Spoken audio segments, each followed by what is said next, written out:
Bollywood industry में आना हर अभिनय प्रेमी का बहुत बड़ा सपना होता है। लोग इंडस्ट्री में आ तो जाते हैं, लेकिन ऐसे बहुत कम ही होते हैं जो अपने अभिनय के दम पर अपनी पहचान बना पाते हैं। दर्शक भी किसी भी नए चेहरे को स्वीकारने में समय लगाते हैं।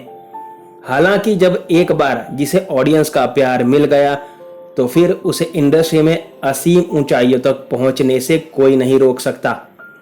आज के इस एपिसोड में हम आपको एक ऐसे ही सितारे के बारे में बताने जा रहे हैं जिन्होंने अभिनय को ही अपना मुकद्दर बना लिया।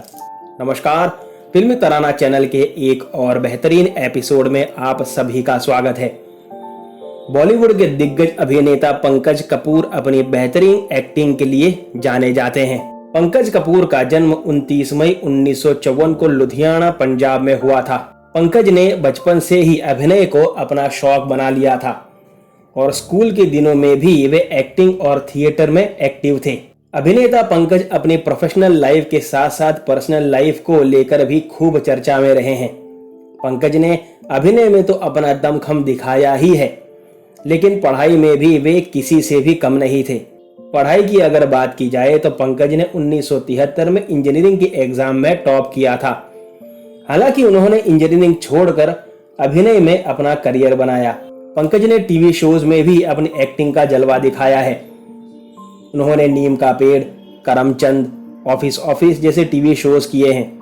वहीं फिल्मों की बात की जाए तो पंकज ने दो यारों, मकबूल, हल्ला बोल, आघात, रोजा, मंडी, गांधी और 10 फिल्में की हैं।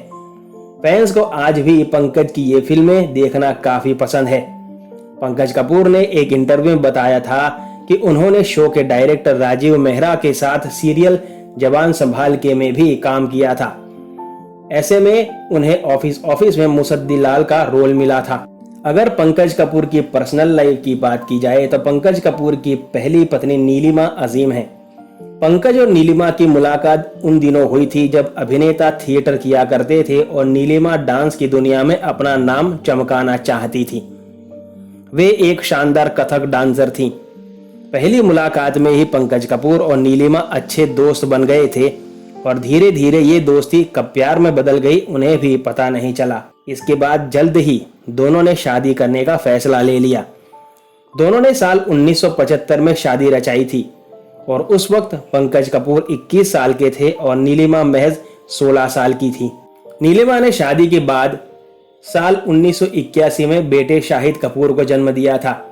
इसके बाद ही पंकज और नीलिमा के बीच तनाव शुरू हो गया। दोनों के बीच लड़ाई झगड़ा इतना बढ़ गया कि कुछ समय बाद दोनों ने अलग होने का फैसला ले लिया। पंकज कपूर ने अपनी पहली पत्नी नीलिमा से साल 1984 में तलाक ले लिया था। दोनों की शादी महज 9 साल ही चल पाई थी और फिर नीलिमा अपने बेटे शाहिद के साथ दिल्ली रहने लगी। हालांकि अब नीलिमा मुंबई में ही रहती है। नीलिमा अजीम को तलाक देने के बाद पंकज कपूर की जिंदगी में सुप्रिया पाठक की एंट्री हुई।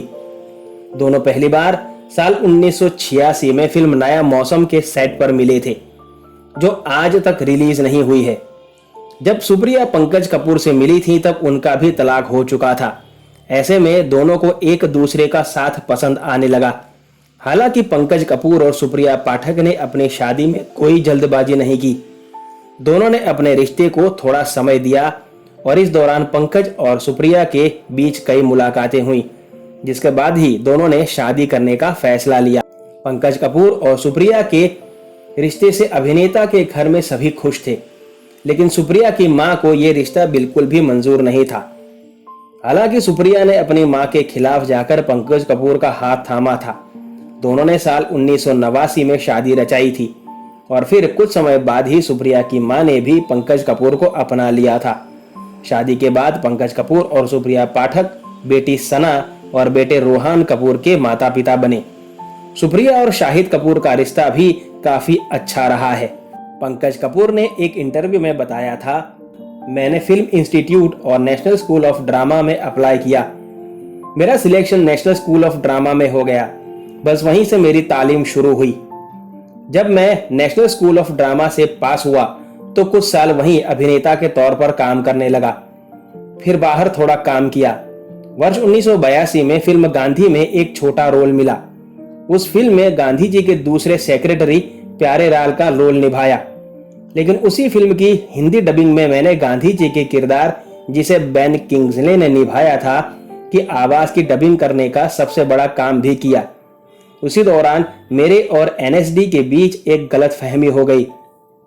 वहां से कहा गया कि मैं ये फिल्म छोड़ दूं, लेकिन मैं फिल्म के निर्देशक और निर्माता को वचन दे चुका था, तो मजबूरन मुझे एनएसडी छोड़ना पड़ा। अब मुश्किल थी कि रोजगार कहां से मिले। मैं मुंबई में ही था।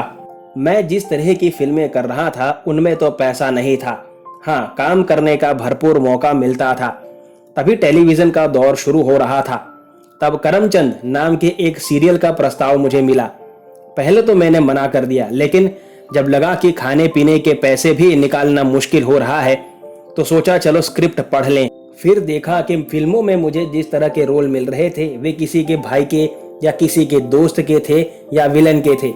और मेरा बैकग्राउंड ऐसा था कि हम शेक्सपियर के प्ले भी करते थे, कालिदास के भी और मोहन राकेश के भी करते थे। तो एक ही तरह के रोल करना मुझे गंवारा नहीं था, इसलिए धारावाहिक करमचंद किया। इसके बाद कई अलग किरदार मैंने किए। मैंने नीम का पेड़, फटीचर, कब तक पुकारूं, फिलिप्स टॉप 10, ऑफिस जैसे सीरियल्स में काम किया।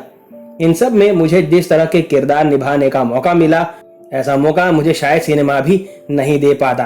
काफी लंबे समय से पंकूर फिल्म और टेलीविजन में कोई काम नहीं कर रहे हैं। काफी समय से उन्हें कोई भी भूमिका ऑफर नहीं की जा रही है। वे मुंबई में अपनी पत्नी सुप्रिया के साथ रह रहे हैं। कैसा लगा आपको पंकज कपूर के बारे में बनाया गया हमारा ये वीडियो, मुझे कमेंट बॉक्स में जरूर बताइएगा। साथ ही अपने चहेते कलाकारों के बारे में ऐसे ही अनकही, अनसुनी और रोचक जानकारियां पाने के लिए जुड़े रहिए फिल्मी तराना चैनल के साथ। आपसे मुलाकात होगी जल्द। तब तक अपना ख्याल रखें। धन्यवाद।